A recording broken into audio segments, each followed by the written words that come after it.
الفيديو ده مش شبه المحتوى اللي انا بقدمه في الاغلب يعني عندي على البلاتفورم.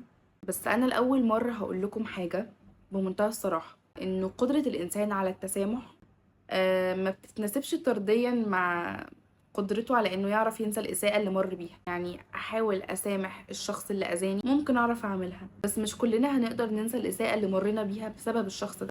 بمعنى اني عادي ممكن اتقبل اني اسامح شخص معين اذاني نفسيا معنويا باي شكل من الاشكال، لكن ممكن عمري كله معرفش اسامح ولا اتخطى فكرة اذى الشخص نفسه او الذكريات اللي حسيت بيها وقت الاذى ده.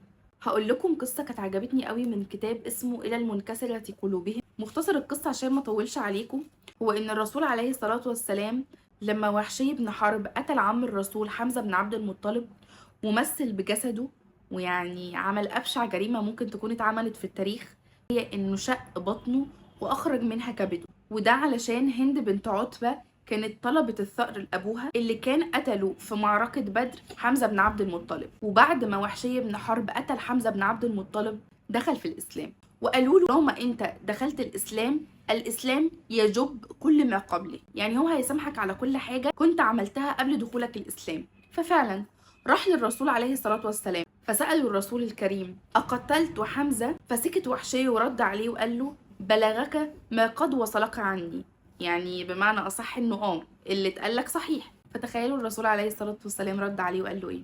قال له جملة من أروع الجمل اللي سمعتها. خليني أقول لكم الجملة زي ما مكتوبة في الكتاب. فقال له النبي صلى الله عليه وسلم فهل تستطيع أن تغيب وجهك عني؟ الرسول اللي هو كان أكتر حد وصف بإنه متسامح، الرسول اللي هو أكتر حد عارف تعليم الدين وتعليم الإسلام، الرسول اللي بيعفو عن كل الناس، ما قدرش يتخطى وجعه في مقتل عمه اللي كان أقرب صاحب ليه وأكتر حد سند ليه وقائد جيشه. وهو هنا بالظبط المغزى من اني استشهد لكم بالقصة دي. من اهمها انا ليه ما بعرفش انسى الاساءة. فكرة اني اسامحك حاجة، وفكرة اني انسى اساءتك حاجة تانية. حتى الرسول عليه الصلاة والسلام وحتى الانبياء هم في الاخر بشر، احنا في الاخر بشر. الاذى بيؤلمنا، الغدر بيؤلمنا، الانتقام بيؤلمنا، كل المشاعر اللي ممكن نكون بتأذي البني ادم بتؤلمنا وممكن ما نقدرش ننساها. فاللي عايزه اقوله لك اوعوا تنسوا ان شرط العفو انه يكون عند المقدره، بس طول ما انت مش قادر تعمل ده انت مش شرير.